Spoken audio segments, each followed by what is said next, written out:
Hello, I'm Cal Ripken, better known as Ryan's dad. And I'm Ryan Ripken, Cal's son, and welcome to the chill. But this is how we chill.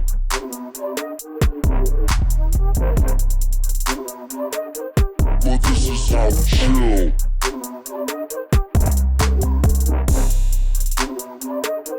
But this is how we chill. The Chill, presented by GEICO. But this is how we chill.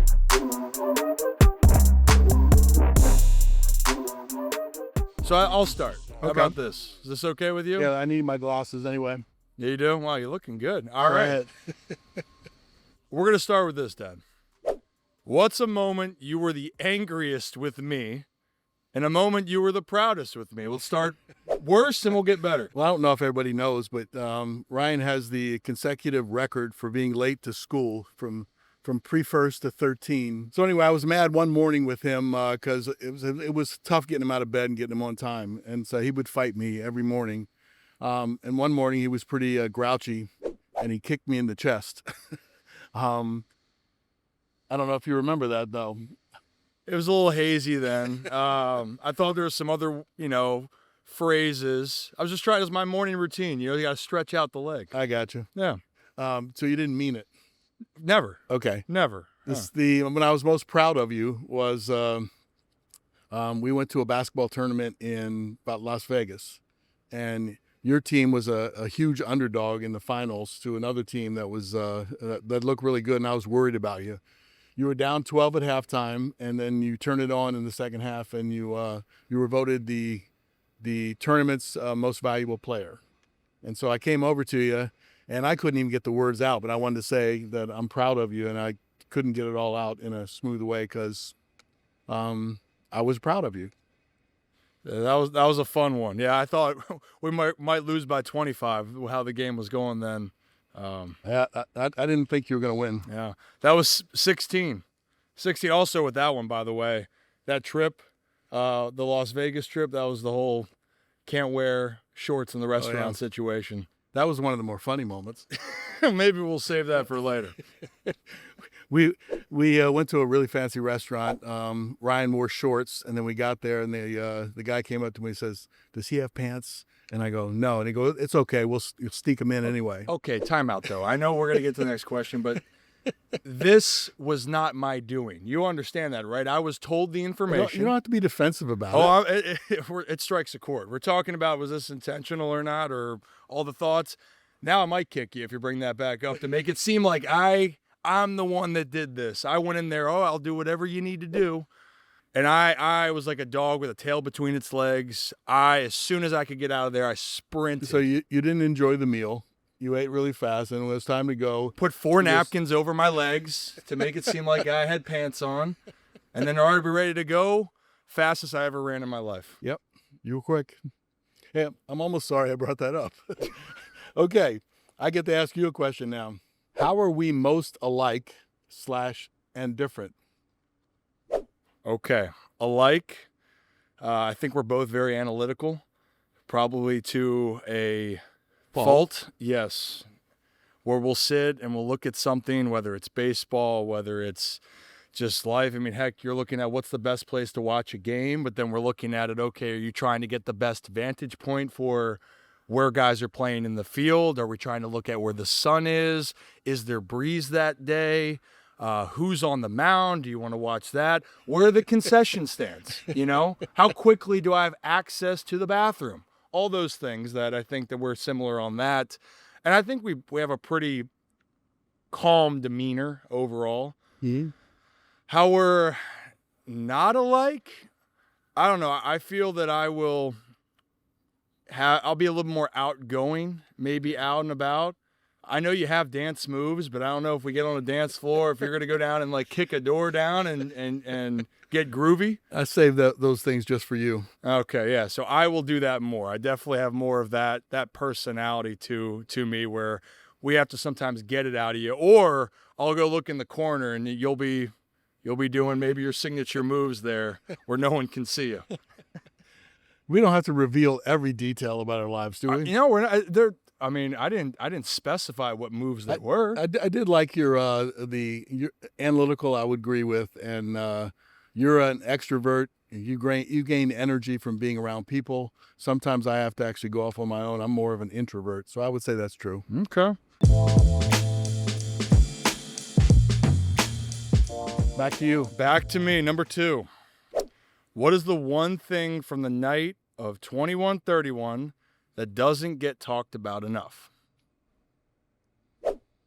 I think one of my favorite parts of 21-31 was showing you and Rachel that I had the T-shirt on. It said 21-30, 21-31, hugs and kisses for Daddy. And I was trying to figure out a way, because it was a black T-shirt under my uniform, so it's not revealing. I was trying to figure out a way to show you. And so in the 5th inning, when everyone was clapping and the game wouldn't get started again, I decided to present my jersey to you guys, which then would give me a chance to show you that I had the T-shirt on underneath. So that, I don't think we need to talk about that, but that was one of my favorite things that happened. Yeah. I got to live through all the memories, right? So for us, seeing that photo, and shirts are still around there. We still have those. That was one of those cool moments I could look back on for sure. All right. Let me see if I got one to stump you with now. What is something people get wrong about growing up in a baseball family? What they get wrong? Yeah. I think maybe it's about what it all entails. I don't mean that in a way of, look, this was the perception. I told you this before. I love you, but you set the wrong example for with all of it, where you go, everyone's dad can play for 21 years. Everyone's dad can play baseball. And while I figured out that is not true, and there was a lot of great things, it also goes into how hard you had to work. And, and the stories, Cal Sr. obviously pop up. I didn't get a chance to know him as much growing up because he was 6 when I passed, or 5 when I passed. The stories, though, the ins and outs, that's behind the scenes. And though you had all the great moments that happen, the journey to get to where you need to go, I think just baseball in general, it's a grind. I think I really appreciated how you played 21 years. When I was a kid, it was, wow, it's cool. And then when you get into the minor leagues and professional baseball and you're sitting there going, dude, you did this for 21 years. I think sometimes forget the process to get to where it is. The beauty of it is you get to see so many things behind the scenes. I never viewed teammates as these great athletes of yours growing up, like Mike Mussina. I just considered him Moose or Brady. They weren't these great players. So that would probably be the cool thing, as I viewed them as friends. But I think the journey of how these guys get to where they got, where you got to, where Bill, it's so hard. And when you're in it, you realize, like that phrase, what the grind truly means. Yeah, everybody that's ever played baseball refers to the day-to-day as the grind. And I would think that that's one thing that most people don't fully get. You play it 7 days a week. I think when I first came into the big leagues, we've had 175 days to play 162 games. So if you just think about that, those 13 days off spread over 5 or 6 months. Saturday was the same as Tuesday. There was 7 days a week, and you're doing it all over again. So in a sense, it's almost like Groundhog Day. It is glamorous to go out in the field. It is great to get hits and celebrate on the field, with a fun win. But it's a long, long season. Yeah, I'd say just the sacrifices on that part too. When I got into it, I didn't realize how much I would miss weddings, family events. They go, hey, can you be there? Well, no, I got work. And I think that was one little part that you do spend so much time. It's February hits and you're busy until October. Your birthday was right in the middle of the season, July 26th. And so depending upon we be on the road or not, sometimes you get to go on the road when you're a little older, but I would miss your actual birthday. So we'd have to make that up. Rachel was born November 22nd. So that was always in the off season. So that was a little better. Yeah, that's maybe a good example, right? It's either we'd have to make it up, or if we wanted to celebrate it, is we'd have to go on the road and do that. And then also, I got to give you credit too. You talked about maybe not being a morning person. I don't know. Again, I don't know how that happened, right? But when you would come home from road trips, and the only time sometimes I would see you is you would have to wake up at 6:37 in the morning after getting in at 3 or 4 in the morning to take me to school, and that'd be the only time I'd get to see you. Yeah. When I got older, I'm like, man, You would have slept. I might have slept through 3 or 4 alarms. I would have tried, but, it's not always my strong suit. All right, next question here. And actually, I referenced him, and this would maybe be a good part for question 3. What is something that you learned from your dad that you tried to carry forward in the family? God, there's so many things that you learn from dad, and many times you don't realize it until you start raising kids of your own, and then you start to sound like your dad. I think the biggest thing I learned, maybe in raising you and Rachel, or in baseball in general, is that dad was really hands-on. And so he provided the example. So when you're talking about where'd you get your work ethic, it wasn't that somebody told you what to do. You just copied what he did. And so he would plan and he was analytical, but when it came time to getting the work done, he just did it. And so to me, being hands-on, doing it yourself, taking care of yourself was probably the best thing I learned from dad. I'm trying to think. I remember this. I don't know if you do. We were practicing on the field one day when we were growing up, and all of a sudden you were going through explaining something about a drill, and all of a sudden how I remember this is because I was frustrated at the time because something wasn't going right for me, and you smiled and laughed, and I thought, man, are you laughing at me? And then you said no, because it reminded you of something with Pop that you were exactly saying the word for word. And I think a lot more of that comes out, right? I think that those moments, I think that's the best reflection in the stories. I mean, that's kind of how he lives on, because I didn't get a chance to experience all the great things that he did.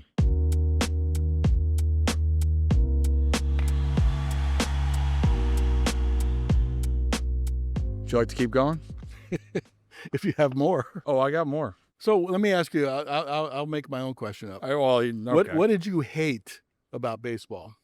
I mean, was there anything that you really looked at? Besides the failing every other time, that feels good? I don't think anyone loves failing. Did you love failing? No.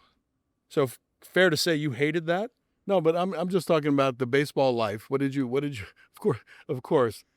Who doesn't love going 0 for 5 with 4 punchies, right? Feels great. What did I hate about that? I don't think, looking back, I think hate would be too strong of a word for what I hated about it. I just think it was more so of, when you get into a position, realizing that you're battling yourself, and that's a tough battle in itself. But the other part is when the external factors, when you let the other parts, where you feel like you let people down. Mm-hmm. That was my hardest struggle, was letting other people down, letting my teammates down. Not living up to an expectation didn't feel good, but you get older and you realize that doesn't matter as much. But the bigger thing for me is just like for you, if I felt like I wasn't doing my part, that stuck with me. I think that's what I hated the most about failing, was not that I was failing so much as that I didn't do it enough for the other guys, and I wanted it for them. Those are the moments there. But now back to you. Okay. How does it feel to still be able to continue your career in baseball after your playing days? I retired when you were 8. Mm-hmm. And since I lived a baseball life because my dad was in professional baseball, and then I chose to be in baseball and was lucky enough to play a long time. When I retired, I wanted to be available to you and Rachel, unlike my dad wasn't being available when I was your age. And so you chose not to stay in baseball. So then we started, our kids' business in baseball. We bought minor league teams, things you can do where you could learn about, the business of baseball. But now, after all these years, so I made a critical choice to be with you. I helped coach your team. took you to school, helped you with homework, all those things that my dad didn't get a chance to do, and I was around for you and for Rachel for that. But there was always sort of an idea when you're outside of baseball, when you retire, you're on the outside looking in, and I always liked being on the inside looking out. And so I feel now being back here in this position at this stage of my life, it feels that I got a view from being on the inside now, and you're being a part of something that you lived your whole life doing. So that's how it feels for me. Yeah, I mean, your playing career, like I said, was 20, 21 years. Minor leagues, growing up in it. So until you were 41, baseball is what you were a part of on, we'll say day to day. In high school, you're growing up, but when you finished your season growing up, you went and met Pop on the road for the summers.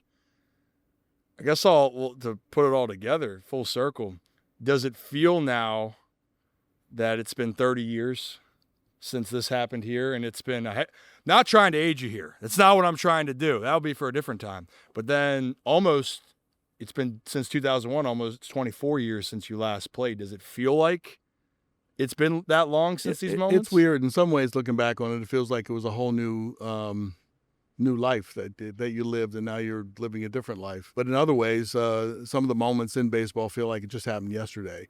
And so the 21-30 and 21-31 moment right here in Camden Yards, some of those memories are so vivid that come back to you. It feels like it just happened yesterday. But it's hard to believe it's 30 years, and in some ways it's hard to believe that I now have officially been out of baseball, my playing career longer than I actually played. And I was one of the lucky ones who got to play a long time. Yeah, you did. And actually, I'm looking over at the warehouse. You know, that was the one thing. It's the one memory I don't have from the numbers? Well, the lights were on Noah's home. I looked adorable. Bowl cut. Thank you for that. And blonde hair. But it was the numbers on the wall. It was... Everyone, it seemed like, was standing constantly. The lights, the action.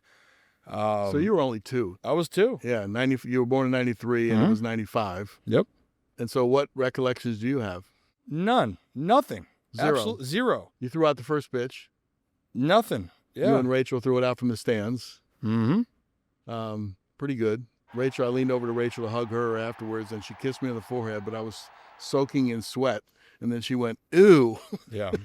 Well, that's a Ripken gene right there. We sweat. That's an understatement. But no, I don't have the memory of that. But looking back at all the moments, that's how I have to relive it. I know for you, you were in it. Yeah. You know. But it's really cool to hear all the different areas, and I think more and more people are telling me their sides of it. And I think you probably haven't heard every single side at this point. No. For the longest time, I didn't want to ruin my perspective. I had it from watching from inside of me, just watching what happened. And it took me like 20 years before I watched the video. And then watching the video, then all of a sudden more of it came to life.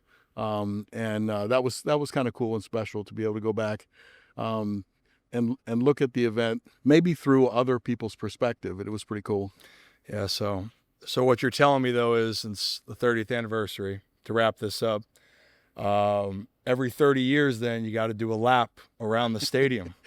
Don't count on that. Yeah, full lap. Get those knees ready. How they feeling? I didn't want to do the lap, when I could do the lap.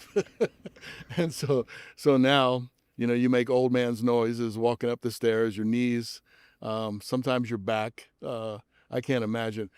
But going back to that lap, Rafi and Bobby Bo pushed me down the line saying we have to do a lap or we couldn't get the game started again. And I thought that was dumb. And then finally they pushed me down the line. Al Bunbury was the first base coach, and I wanted to kind of get it over with fast, saying, okay. But then as soon as you step out in there and you start seeing people, the celebration goes from a very big, full house to one that's very personal. And so I really enjoyed running around. By the time I got over here, I could care less about whether the game started again. So it was that special. And knowing you, I think that was the only time that I've heard you even talk about where you actually took a step back and like, wow, this actually happened. Because in the moment, you're like, well, I'm going to try to take this guy deep, which I think you had a home run in 21-30. And 21-31. You forgot 21-29. How I'm sorry, but you know what? We're gonna end this thing now. I think that's it. I think we're done with this. Any other thoughts you want before we get out of here? No. You're good? Okay, well, I didn't know I was going to get grilled so bad. this was nothing. You just wait. You just wait. But it's awesome. I'm glad we could do this. And the 30's going to be special, whether you are going to admit it or not. I know it's going to be a special It's going to be good. Yeah. But this is how we chill.